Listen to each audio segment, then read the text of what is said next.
Welcome back to another episode of the Successful Driver podcast presented by Aero Truck Sales. Thank you guys so much for listening, watching, wherever you're consuming this. We really appreciate you and really excited to be talking to one of my friends here at Aero Truck Sales, Trenton Pinckard, branch manager of St. Louis. What's up, brother? Man, we're doing good today. How about yourself? I'm hanging in there. And I just wanted to say this before we get started.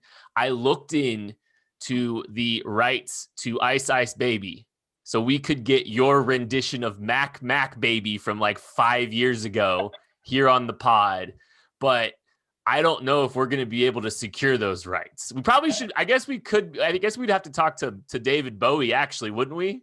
Yeah, man, you mimight have to. And I'll tell you what, I don't know if they'd give them to us or not. I mean, heck, they're doing home renovations and everything else now with it. So yeah, that's what I'm saying. We'd have to like try to find a way to like secure the rights to the music so you could get some bars over the top of that. We did a competition. A little bit of theme music going on there. Right. That's what I'm saying. You know, like I think we did a what was it? A competition on videos for Macs. We had a big package of Macs and we had all the branches doing videos.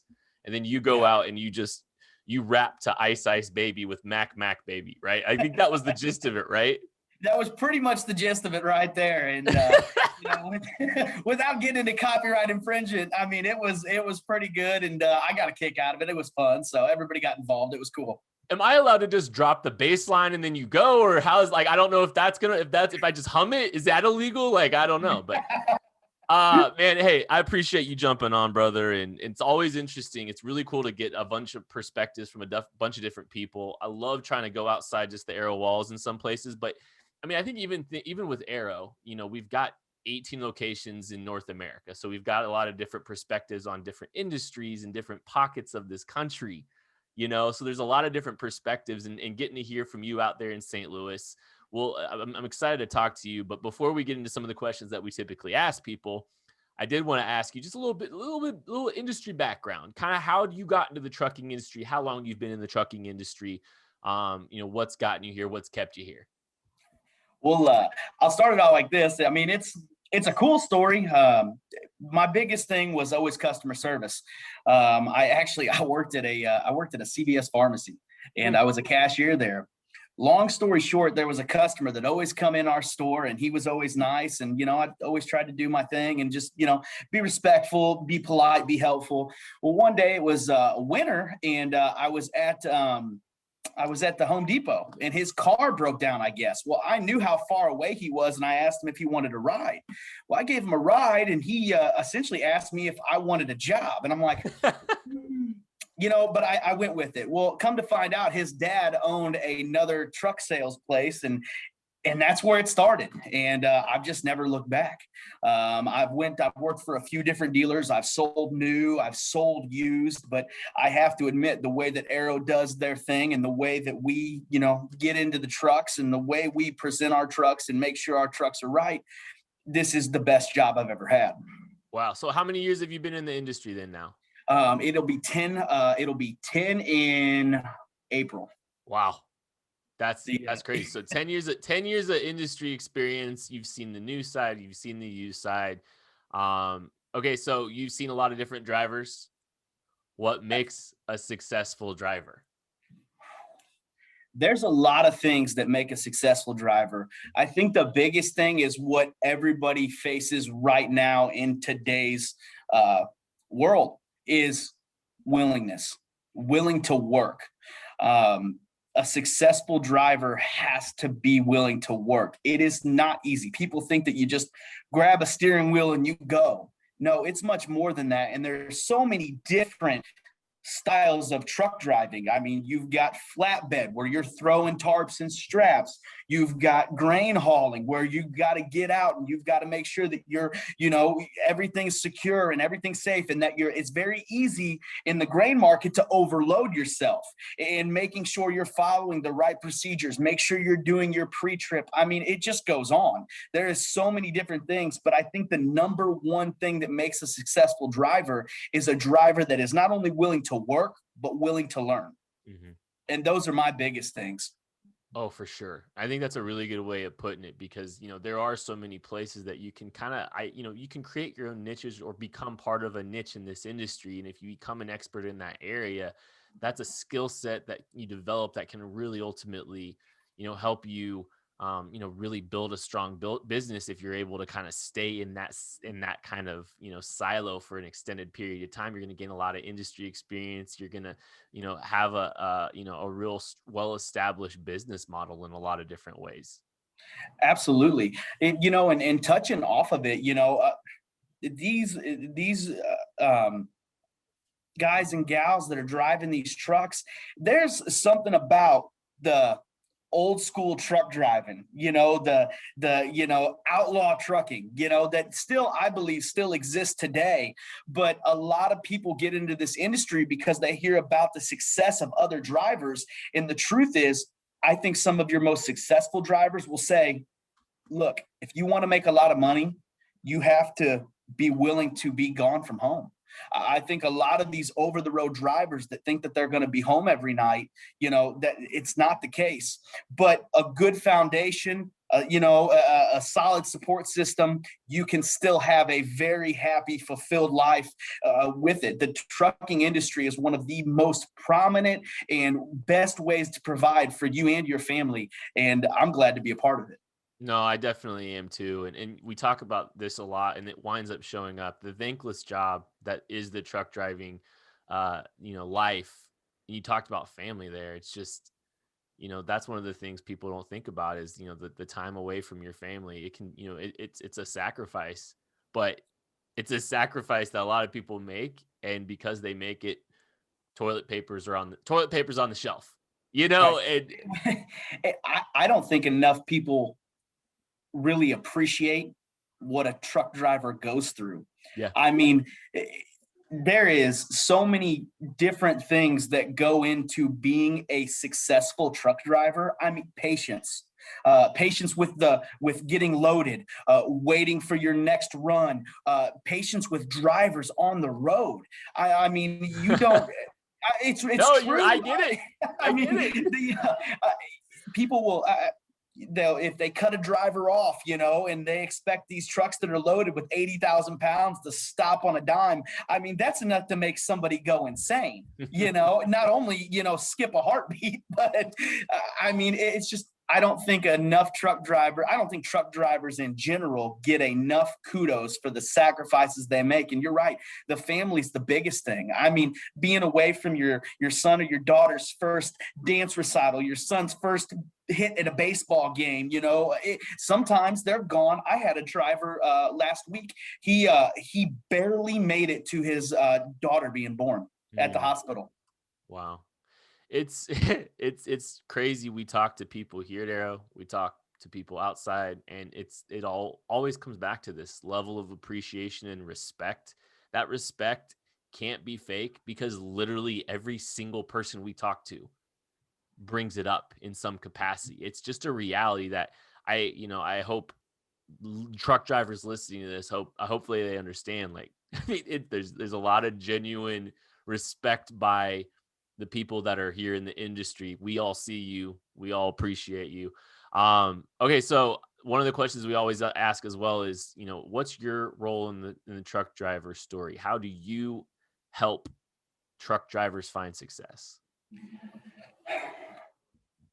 Honesty. There is so many. You get a phone call and it's a guy who or gal that has, just made sacrifice after sacrifice. I'm a salesman.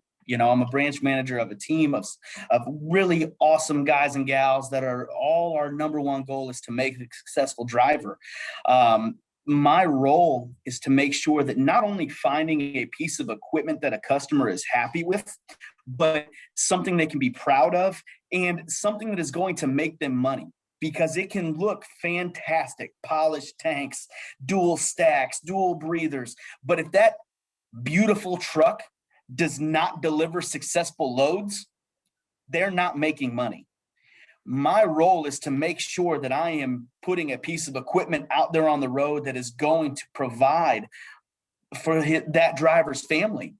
Not only that, but when we're putting trucks out there on the road, not only do they need to provide for their family, but that's how goods are distributed across America. And so it's so much bigger than me. It's bigger than the truck drivers. It's bigger than Arrow. It's about keeping our economy flowing. I mean, truck drivers really are the center of this economy. And I don't think people talk about it enough. And so my role is strictly just to make sure we're doing good business the right way the first time. So I don't want to sell anybody their first truck. I want to sell them their last truck. No, that's a really great way of putting it. And I guess, this is not me trying to put other companies on the spot or try to call out other companies, because I do believe that there are other truck companies in this industry that tell the truth. I'm not trying to say we're the only honest company here, in the industry, but I mean, do you think it's easy to do business honestly? Do you think it's easy to be honest with truck drivers? Or I mean, is there something, are you ever nervous about being honest? I guess is my question. I'm never nervous about being honest. If it's not right, then it's wrong. And there is no in between. In anything, no matter if you're selling a truck or talking to somebody about financing. I believe that being honest gets you a lot further than trying to get around it. Once you start going down that rabbit hole of trying to squeak around the truth or squeak around answering a specific question, it just starts to unravel. There's something about somebody telling you no, or being honest, this truck doesn't have brand new virgin tires and I can't give them to you, that they can respect. It's more than just that. And I believe that when you give respect and you give that honesty, it comes back to you full circle every time. I think sorry. No, absolutely.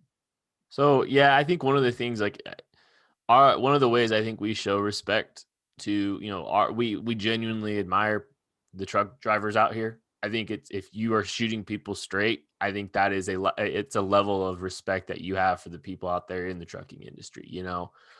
Absolutely. I think that's a reflection of, genuinely appreciating it. I think we've talked to inside and outside of this company. We've been able to talk to a lot of straight shooters. I know that's something that's really valuable in this industry. And I'm always just kind of curious because, we've kind of adopted a motto, a creed here around Arrow: clear, simple, used truck buying. What does clear, simple, used truck buying mean to you? I'm so glad you asked that, because I didn't know what kind of questions you were going to ask, or at least in what order they would be. Clear, simple, used truck buying to me is giving the full picture. For instance, here in St. Louis, we developed something that Arrow has now adapted, and it's basically a non-legal document, but it explains how to use a warranty. I don't know if you've ever, this is what I tell everybody. I don't know if you've ever went and bought a refrigerator from a company and bought that extra extended 2-year warranty for $99. Great, you're protected. How do you get your refrigerator fixed when it quits making ice? You don't know. So the biggest problem is that's what I call a feel-good warranty. You feel really good that you bought it until you have to use it. So one of the biggest things we do with these products, these extended warranties and this protection for these customers, is explain how to use it step by step. Not just, hey, call this number, but okay, you're on the side of the road, you need to pull over to a safe area, you need to call this number right here, you need to make sure that you locate a certified shop to get your truck to. When you get there, here's what you need to tell the shop foreman or the person riding up your truck and checking you in. And not only that, explaining what is covered under that extended warranty. And because you can sugarcoat it all day, but then you're going to go back to what we were previously just talking about. You're just not doing justice to the person buying what they're buying. If they know how to use it, you're not wasting their money. Mind you, I hope that every warranty I sell is a waste of money because the truck I put on the road never needed to be worked on. Right. But under the circumstance that it does have an issue, I want my customer to know what steps they need to take to get that truck fixed in a fashionable manner, timely manner, and it be ready to go, and it cost him as minimal as possible. That's what clear, simple used truck buying means to me. Cut out all of the junk. Let's get to the meat and potatoes. To the bone, right? Yep. Just get down to it right away. No, I get it. I appreciate that. So one of the other questions we kind of like to ask is, this has been a massive year, a big change in our country with the pandemic, a big change in the trucking industry. I mean, this is a wild time here in the trucking industry. What have you noticed in the last year with all these changes, and just specifically this last year in the trucking industry? The biggest change, I think, I've got two of them really. The biggest change that I've seen is the availability of equipment. There was a report that came out, and I think about a year and a half ago, there was 44,000 used trucks available, sleeper trucks on the market about a year and a half ago. Today, there are less than, I believe, 12,000 used trucks available on the market. That's probably one of the biggest things I've seen change.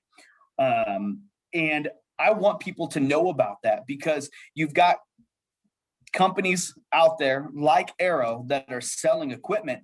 We are not trying to do anything other than make sure that we are trying to put together a package that is going to make a customer money and not, rip their throat out for that matter. It's not about that, but there are not trucks available today. It is probably the hardest truck to get right now is a Freightliner Cascadia 72-inch raised roof sleeper with an automatic transmission. They're not out there. And if they are, they're 600,000 mile trucks for $75,000. It's absolutely insane. Right. The other big change that I've seen, which is incredible, is there are so many people out there that are now seeing what the trucking industry is about and how cool it is, and getting a part of it. There's a lot of people coming in and buying trucks and helping these drivers that have had maybe, misfortune or something, and they're getting trucks with these drivers and they're treating them right. They're taking care of them. It's no longer lying about what somebody's going to make per mile or anything like that. They're really taking care of these drivers and making sure they're getting them equipment that they can run and make money with. And that is so cool to me, because I'm seeing it more and more over the last year or so about these people coming in here and buying trucks to put people in. It's really neat. Yeah, the standard has been raised a little bit to treat drivers well, and that's like a huge boon for truck drivers, obviously, but it's great for the industry in general. I think, it's something that hopefully sustains and becomes the norm. Because I think, getting these guys taken care of better across the board is going to be, raising that bar for what's acceptable, that'll be a really cool way to, kind of see how the industry changes. Any recent truck driver success stories that you've been a part of recently out there at the St. Louis branch? Is there any guys or girls that, you've kind of come across recently that it stuck with you? I've got one. I've got only one? Come on. What are you doing out there in St. Louis? We're just having Cardinals, baby. It is baseball season. The one that stuck out to me the most is there's a driver that I met, without naming names. He told me that he was from Georgia. When he was in Georgia as a kid and a teenager, he wasn't living the best lifestyle. Long story short, right there, he ended up getting shot 7 times. He recovered from that, and he had got into the trucking industry as a company driver, and he kept driving, he kept saving, and the truck he just bought from us is actually the first step to his plan, because he doesn't want to see his kids go down the same path that he does, or he did. And his next plan, once he gets this truck, and it was a lot of pressure, Sure. I mean, he needs this truck. He's got this truck, and his next step is he's going to buy his first home, him and his wife. And I just thought that was so incredible that he chose us because you don't own a customer. You don't own anybody. They can go buy a truck anywhere. And the fact that he and his family chose to come put everything they have into a piece of equipment that we had here at Aero Truck Sales, it was incredible. I mean, we dotted our I's and crossed our T's. We wanted to make sure it was perfect for him. And I believe it was, what's today? Today's Thursday. Tuesday, he delivered his first load with that truck. And that to me is a success story that is just stuck with me here this last couple of weeks. You know, and I would bet on that guy. I would bet on that guy seeing this thing through too. And one of the things you said, a part of that whole thing is something that, you know, comes up every now and then is he's saved. You know, he's saved for this opportunity. And, you know, we had Todd Amon with ATBS, and it's, you know, saving for the good, you know, saving for the bad times. You know, things are good right now, but, you know, maybe it's not the boat right now. Maybe you continue to build and grow and save so you're ready for, you know, the next dip in the market, or, you know, the preparedness that is so, you know, there's like you said, there's so many layers to being a truck driver and saving, you know, saving and being ready and financially prepared can be a huge step towards driver success. And, you know, I wish the best for that guy. And I hope, you know, this plan gets seen through, because it sounds like something that something pretty special you were able to be a part of. Well, and it's so cool. You know, and I said it before, you know, I don't want to sell anybody their first truck. I want to sell them their last truck. But there's another layer to that as well. There's two types of salesmen in this world. And I believe Aero has the second type of salesman. The first type of salesman can answer a phone call when you're going to give them money. The second type of salesman can answer the phone when there's an issue. And Aero has the salesman that will answer the phone when there's an issue. And that's the biggest thing, because sometimes it's not that big of an issue. They just need guidance, because we're the professionals. We are not salesmen. We are sales professionals. And sometimes we have the answers or can help navigate them in their decision to make the right choice to help them benefit themselves. And when you do that, you create a lifelong customer. You know, somebody that's going to recommend people to you, that's going to send them customers our way. And it's going to help them get to where they need to be. In the long run, you're helping yourself by spreading the love, you know? Absolutely. 100%. Well, Trenton, appreciate you so much for spending a little time with us. That was a lot of fun talking to you. I really appreciate your insight. Thanks for spending a little time with us here. No, absolutely. Thank you so much, Kent, for having us. And if you need anything else, you guys give us a shout down here in St. Louis. Oh, you know, we'll bug you. Take care, man. All right. That's it for the Successful Driver podcast this week. Thank y'all so much for listening. Be sure to like, subscribe on YouTube, follow us on any podcast platform that you listen. Appreciate y'all. Catch you later.